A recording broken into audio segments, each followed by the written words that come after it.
This is how you can easily improve at fantasy football. Just draft later round wide receivers on teams with unclear depth charts. Here are 7 situations where this applies for 2022. The Giants took Wan'Dale Robinson in the 2nd round of this year's draft, and he is top 1% all time, 99th percentile in college target share, which means he was getting open and earning targets. And he finished 6th in broken tackles last year. So this productive rookie now joins a depth chart that is far from clear. You have Sterling Shepard, fellas, who ruptured his Achilles week 15 last year, and he's an older player. He's 29, which is a brutal injury to come back from. And then there's Kadarius Toney, who when he played last year was fantastic. He's a breakout candidate in his own right, but there's rumors that he wants to be traded this offseason. Darius Slayton has been a productive player in the past, but he's due barely any money this year, and he's a clear-cut candidate for the Giants. I mean, it seems like Kenny Golladay is the only stable wide receiver on the roster. And I put quotes around stable for a reason. You can see this is the injury report for last year, and he was on the injury report for 85% of his games, meaning he was playing through injury that entire time. So Wan'Dale is currently going in the 16th rounds of drafts. He's going as the 80th wide receiver off the board behind guys like Will Fuller, who are not even on a team.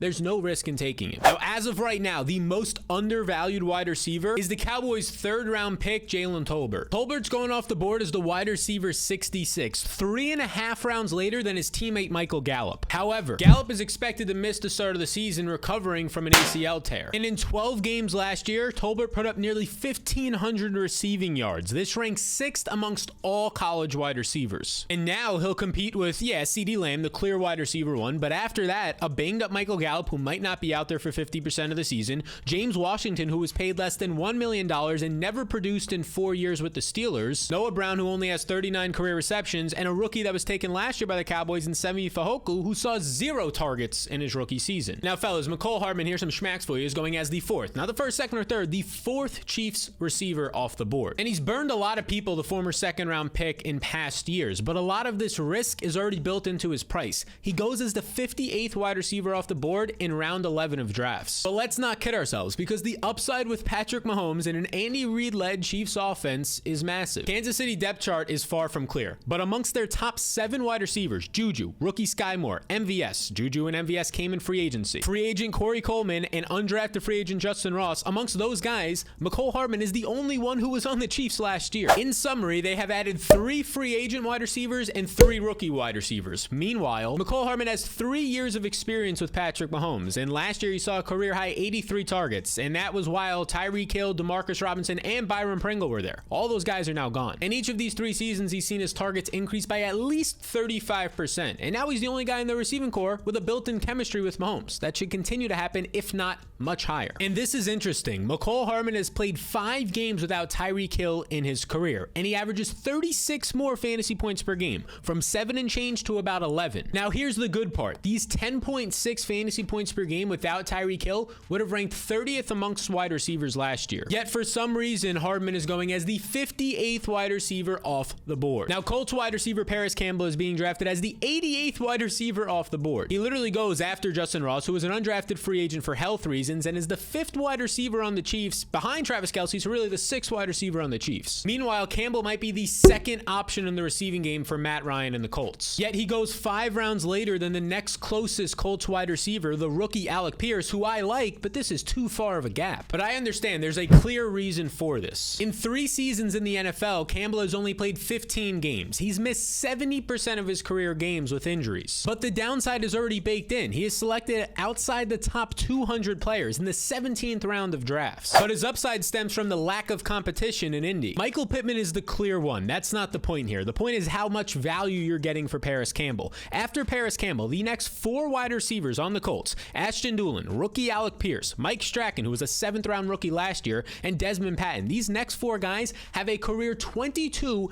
NFL receptions. Now, last season, Tim Patrick signed a 3-year, $34 million extension, and the guaranteed money on that is about 60% at nearly $19 million. And right now, Patrick is being drafted as the 59th wide receiver off the board. However, he has finished as a top 50 wide receiver in back-to-back seasons. And now he gets a quarterback upgrade in Russell Wilson. And Patrick is also very reliable. He has only missed 2 games the last 2 seasons due to injury. And last year, he played over 82% of the Broncos snaps, top 30 in the NFL, while only missing 1 game last year. Mr. Jarvis Landry this offseason signed a 1-year deal for $3 million, and 100% of this $3 million is guaranteed money. Landry currently goes as the 60th wide wide receiver off the board in drafts, the latest he has ever gone in fantasy football, yet he has a real shot to be the Saints' #1 receiver. And look, I know that sounds like a hot take. That's not my intention. It's unlikely that he's the #1 receiver, but there is a strong chance it happens. Let's look at the depth chart. Michael Thomas right now has no timetable to return. There's a reason they got Landry. They're not too sure about Michael Thomas's ankle, which was on the inside of his foot when he injured it, which is a rare injury. It takes a while to come back from, and the Saints have yet to, right now we're in the summer before fantasy football, they've yet to give us any indication of when he will be back or when he'll get on the field and start cutting. And after that, the rest of the Saints depth chart is not threatening. Chris Olave is a rookie that they traded up for, and I think he is very talented, but it's rare for a rookie right away to lead the team in targets and be the wide receiver 1. Yes, Justin Jefferson did it, and Jamar Chase actually didn't do it. T. Higgins led the team in targets last year, but Jamar Chase was fantastic, but those guys are outliers. They're the exception to the rule. And after that, there's nobody who's a threat. Marquez Callaway, an undrafted free agent, was not solid last year, had a game or two that was nice. Traquan Smith has not fired now in 4 years in the NFL, and the rest of these players are practice squad players or special teamers like a Deontay Harris. So given the uncertainty in Michael Thomas's injury, I would not be shocked to see Landry lead this team in targets, and he goes as the wide receiver 60 in drafts. Now, if you want to start drafting for $10 million,